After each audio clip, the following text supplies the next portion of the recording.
ndenge bomoni que déjà que tokotika memo oyo tika kina ETNC yango moni déjà délégation tozomona déjà que Baptiste bazali awa tozomona bien que on est bisaka bino bana poto tout le monde bozomona que les artistes sont réunis tout le monde papa mbote papa comment on peintre dessinateur Lolo Tutala.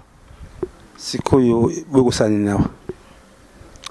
Tu as déposé mes mots où ils ont parlé beaucoup plus sur la révolution culturelle. Est-ce d'après vous que la révolution culturelle est aussi ça ma c'est petit à petit parce qu'en tant que des intellectuels, il faudrait quand même voir des choses dans des perspectives parce que nous ne pouvons même pas toujours continuer comme d'habitude. Donc, comme d'habitude, c'est quoi? La pauvreté, sécurité sociale, il n'y a rien comme... C'est pas seulement que la pauvreté, mais il y a beaucoup de choses qu'on devait peut-être réparer. Et par contre, il ne faudrait pas voir des choses comme ça s'est passé auparavant. Donc il faudrait quand même améliorer d'une manière ou d'une autre, toujours dans la révolution culturelle. Donc c'est un peu ça. Tout le monde est ingénieur Blaise Boula. Pour ça, bonjour ingénieur. Oui, bonjour Charako. Tu côté on a parlé de la nation, bit il y a visité des années.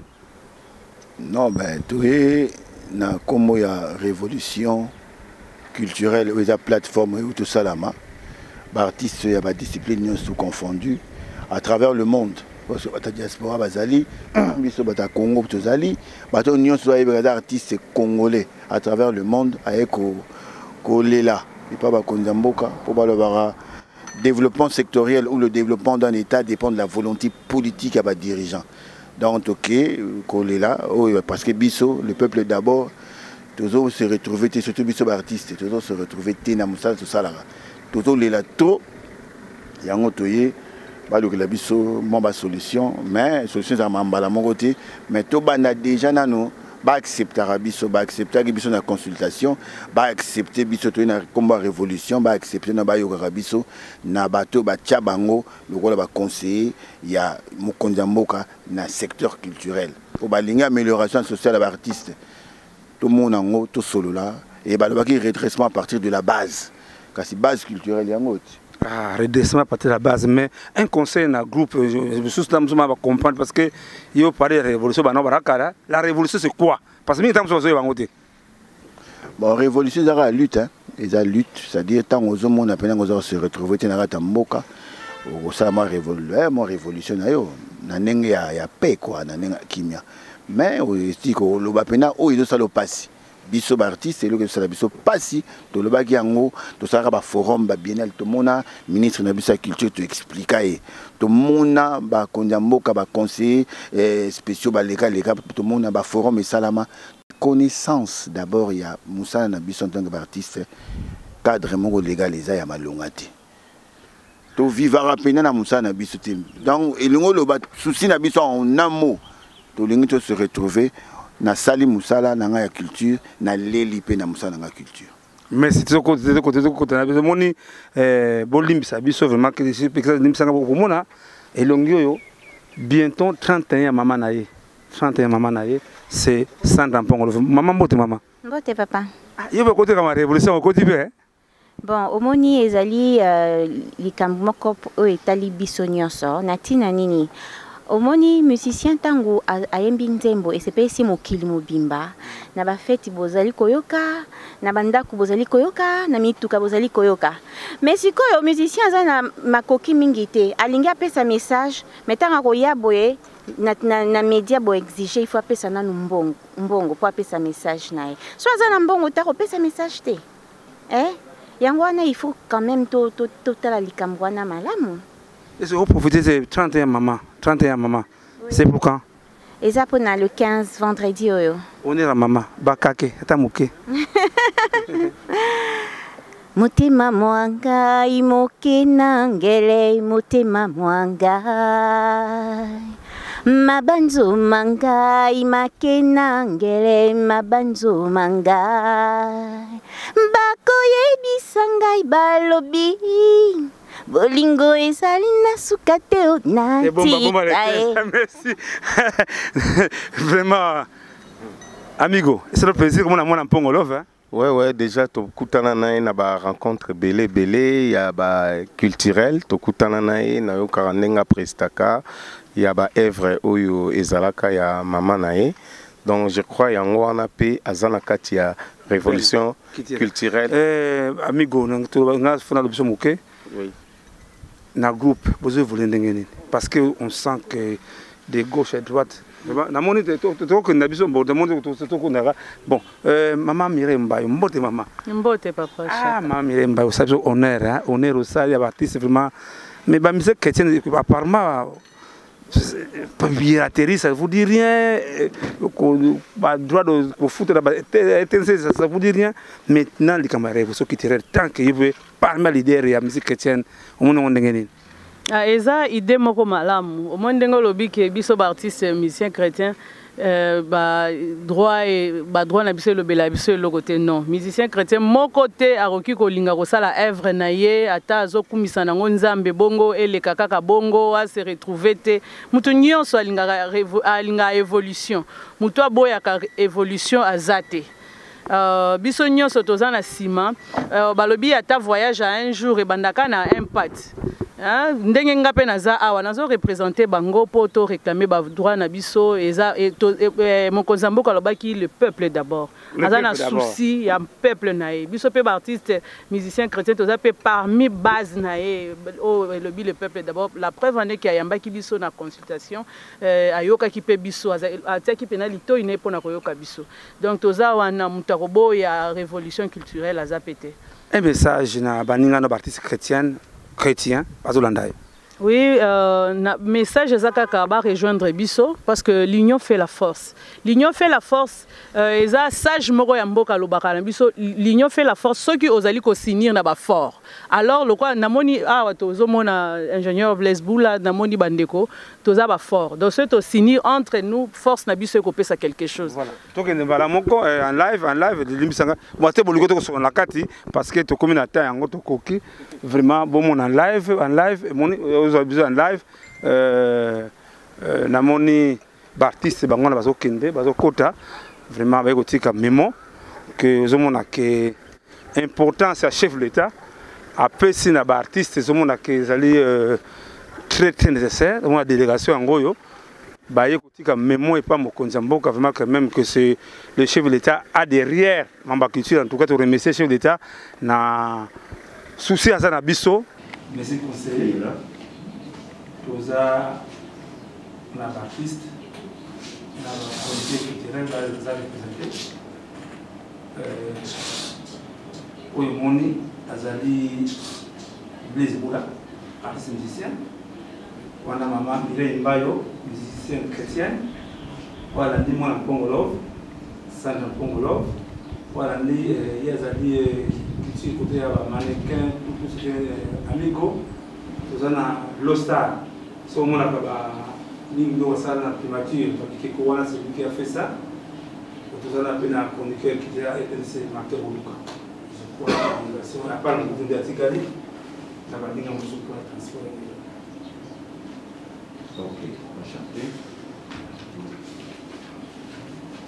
Il y a un grand souci en fait. Aujourd'hui, on dit que le développement d'un État ou d'un pays dépend de la volonté politique des dirigeants. Nous avons été musiciens depuis la nuit des temps. Aujourd'hui, nous sommes dirigés par vous. Et dans la vision du chef, que nous partageons tous, et que nous appuyons, c'est qu'on veut faire le redressement à partir de la base. Et ici, on est dans ce domaine culturel. Donc, il faut faire le redressement national à partir de la base culturelle. Voilà pourquoi nous sommes ici représentés. Je suis musicien, je suis chrétien, les chanteurs, voilà, il y a toutes les disciplines. En fait, c'est une représentativité ici. On n'est pas tous là. Mais, prenez de gens qui sont venus pour essayer d'expliquer et donner nos désidérata auprès de vous. Parce que c'est vous qui nous écoutez. On a un sérieux problème. Nous ne vivons pas de notre art. Déjà, il y a un cadre... Conseiller Mbote, conseiller. bote chaka oyambi ba artiste wa ba impression ndenge nini? Non, na yambi ba artiste na sepeli tonde ba na bureau nanga ba otalanga eza privilège. Et puis na moni ba préoccupation na bango, na moni ke ba artiste obandi ko se mobiliser pour la problème o ezotala bango. Donc vous avez que solution et vous avez une solution outil libanda ba ko imposer ba artiste bo sala bo te. La solution c'est que les artistes vont faire partie de la recherche du processus pour trouver une solution. Et je pense que biso na côté na biso tozo sala wi mokonza mboka za na vision moko que artiste d'abord azala malamu na vie nae à vivre na ba œuvre nae azala couvert azala ba assurance mokonza lingite que artiste soit koufi parce que na otonda na bureau ya ministre de la culture pour na osenga cercueil pour na osenga frais d'obsèques te mokonza lingito mettre en place mécanisme moko professionnel artiste azala couvert azala honoré tant azala bomoi azala honoré tant ou liwa ezuye ou bien tant malade ezuye azala traité avec dignité. Donc toujours ça la pona bongo vision à chef de l'État ils ont permis la bâti ils ont inclus l'artiste et puis toyebi ke biso ba conseiller toujours ça la ndenge que l'artiste va sentir que le chef de l'État est à leur côté. Conseil que ça la bio passe mingi depuis 1960 pas de politique culturelle. Est-ce que le président Félix Tshisekedi a ça quelque chose de vraiment l'artiste naé? Mais politique ya mboko yo ezali ko dépendre de la volonté politique. Donc politique culturelle, situation culturelle ngala loba. Situation on a niveau culturel et zo dépendre de la volonté culturelle. Au cours il y a 20 dernières années, il n'y a pas eu de volonté pour aider la culture dans ce pays. Il n'y a pas eu cette volonté. Parce que tu dois comprendre que 60 ans après Congo est dans la politique culturelle. Alors, priorité à chef de l'État, ezali que à la première occasion, Congo est à la doter d'une politique culturelle. D'ailleurs, Awa et Robenga la terme constitutionnel, c'est-à-dire les principes fondamentaux du secteur de la culture et des arts. Donc c'est comme ça qu'ils ont fait s'appeler ici et nous espérons que tu peux actualiser le projet où il y a déjà la loi, dans le Parlement, où il y a parlementaire, qui voté ou traité pour des raisons qu'on ne peut pas évoquer ici, mais Mbala Oyo, projet vous allez enrichir de la vision du chef de l'État, Toroko Balango Liboso, et puis vous allez voter, ma candidature qui est bien bâtie, vous allez vraiment à l'aise. Président Félix Tshisekedi, bientôt président de l'Union africaine, le fait président Mobutu Atika cité à OIA, est-ce que beaucoup de ces conseils, on a dit qu'il a vraiment et l'embo, le président futur, non, président Félix Tshisekedi est président de l'Unité africaine, mais il a dit qu'il ezala newalbaka sisabedimbo. Question à répondre dans ce côté. Mais tant que président, jour où il y a que président a silisi mandat naé, zongela na question. Il y a poser une question. Président Blaise Boula, vous avez réussi à conseil sur ce qui était le chef d'État. Vous soulignez quoi concrètement? Non, mais bon, en tout cas, nous avons la présidence A, souligne un des conseillers à collège, il y a un artiste culturel, en fait, de ces pays, pour édifier Bisso, à la vision, vraiment, il y a Mokonda Mboka. Alors, il y a un axe prioritaire où il y a vraiment à ça la pour l'amélioration sociale de l'artiste.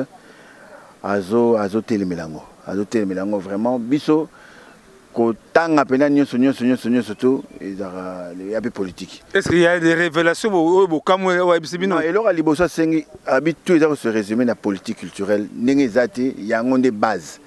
Donc, ce gars, c'est la politique culturelle, pour le monde, il y a changement et amélioration du secteur d'Abisso. Merci. Maréchal Mobutu. Oui.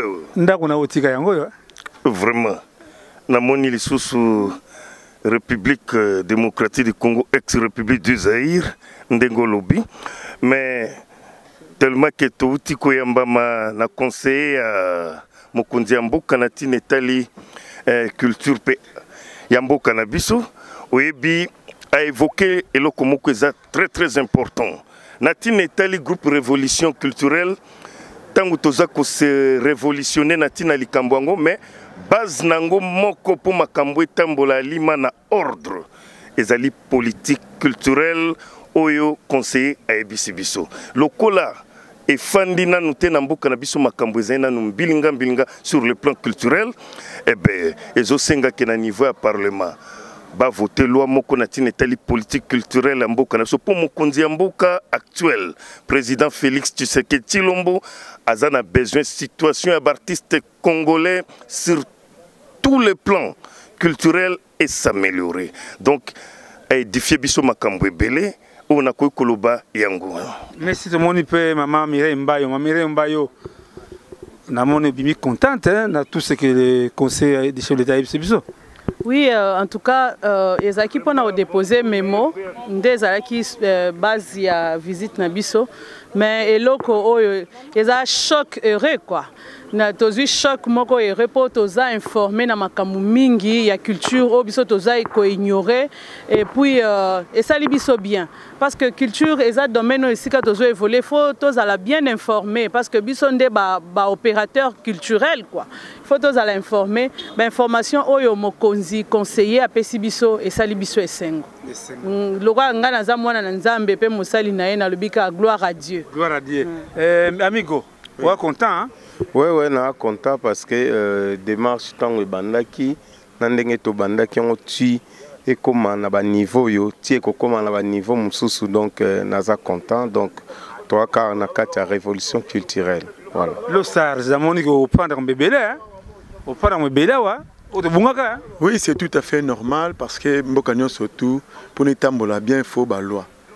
Et puis ils ont aussi pour la bonne conduite, il y a politique culturelle, il faudrait quand même qu'on respecte toujours la loi. Et puis tout ça c'est pas trop pourquoi parce que tout ça le président Malam a tiré vraiment les canisinaïs côté culture a rassuré Bissot que non beaucoup de choses vont se passer vraiment dans la bonne normalité des choses. Parce qu'au lieu que tout il y a des autres, il faudrait quand même parler de la normalité des choses. C'est la raison pour laquelle il y a un conseiller pour nous déposer mémo Nabiso, mais cette fois-ci, on ira quand même. Merci. Opérateur qui tirait la côté à presse. Je suis information impossible. Hein?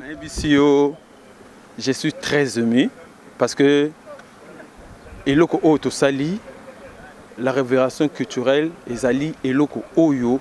Ezoboti samayele. Ezoboti samayele. Prendre mon bébé là wa. Et oyo a raté. Koko tanabiso yene mutazali na perdant.